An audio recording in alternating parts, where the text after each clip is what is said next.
Donc pour cette dernière vidéo, on va voir un petit peu ce que c'est que Zotero-Bib. Donc c'est une version allégée de Zotero, c'est-à-dire on va pouvoir faire des bibliographies rapidement en ligne, mais après pour le mémoire, effectivement, il vaut mieux utiliser le logiciel Zotero qui est beaucoup plus complet.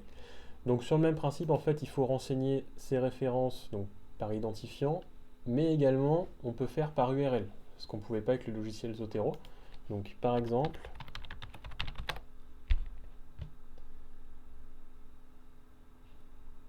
alors on va retourner recherche en son infirmier, n'importe lequel par exemple, celui-ci. Voilà, donc là je suis sur ma page, donc je vais aller piocher mon URL, je fais mon copier-coller.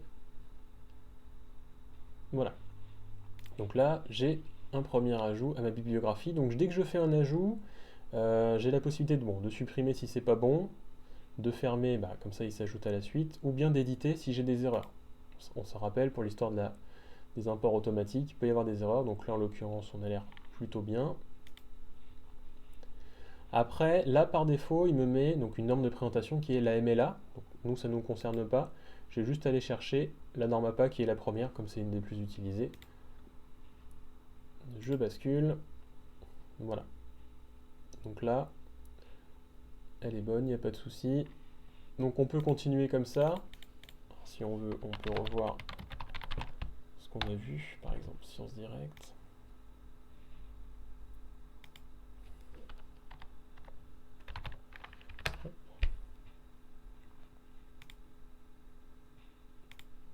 Alors, le dernier volume paru, par exemple.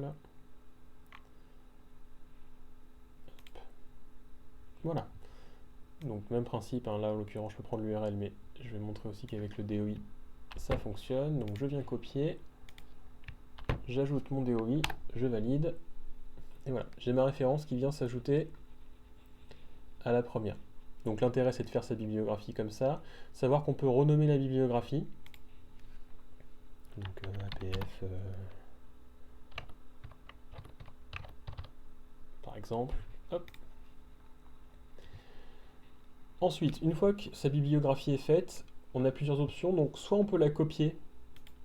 Donc, encore une fois, c'est dans le presse-papier, donc c'est un copier-coller. C'est-à-dire, si là, je vais sur un logiciel de traitement de texte, je viens coller, j'ai ma bibliographie. Sinon, on a plusieurs options. On peut l'exporter en format texte, copier en HTML, télécharger dans 2 formats texte et sauvegarder dans Zotero. Alors, l'intérêt, effectivement, si on passe par Zotero-Bib, c'est de ne pas passer par Zotero. Enfin, sinon, autant faire la recherche sur Zotero directement. Et surtout, le plus intéressant, une fois que c'est fini, c'est qu'on va pouvoir créer un lien vers cette liste de références. Donc, je vais créer un lien ici. Voilà. Donc là, concrètement, je viens de créer un lien, ce qui fait que je viens de créer une copie de ma liste de références sur les serveurs de Zotero. Ce qui fait que je peux copier l'URL. Ça va être ceci. Donc on est bien hébergé sur les serveurs de Zotero. Et en fait, ce que je viens de faire, c'est que je viens de créer une copie qui va être active pendant 6 mois. Ce qui fait que si vous êtes sur un travail ponctuel, en groupe, ou même pour vous, vraiment ponctuel, on peut très bien transmettre l'adresse, l'URL à un camarade ou une camarade, pouvoir générer la bibliographie, la modifier, etc., se repasser le lien ou dire consulte ça, il n'y a pas de souci. Il peut y avoir un côté collaboratif. On peut éventuellement aussi la visualiser. Voilà. Et donc à partir de là, donc c'est ce que j'ai en générant le lien bien sûr, je peux toujours l'éditer. Donc s'il y a besoin, on repasse en mode édition. L'intérêt en fait, c'est d'avoir créé ce lien-là. En gros, on a créé une sauvegarde donc, sur les serveurs de Zotero qui sont valables 6 mois. C'est-à-dire que si c'est pour un travail type APF, vous avez fini votre bibliographie, au bout de 6 mois, c'est automatiquement supprimé de leur serveur. On estime, vous, forcément, vous n'en avez plus besoin puisque c'était pour un travail ponctuel, et eux, ça ne va pas surcharger leur serveur puisqu'au bout de 6 mois, c'est supprimé. Au cas où, si au bout de quelques semaines, 2-3 mois, vous vous dites, tiens, j'avais une référence qui était intéressante, je ne me rappelle plus, en fait, le fait de réactiver le lien, vous repartez sur une réactivation de 6 mois. À partir du moment où le lien est reconsulté, on repart sur 6 mois d'activation. Ce qui fait qu'au bout de 6 mois, c'est pas automatiquement supprimé, c'est uniquement si on n'en avait pas besoin.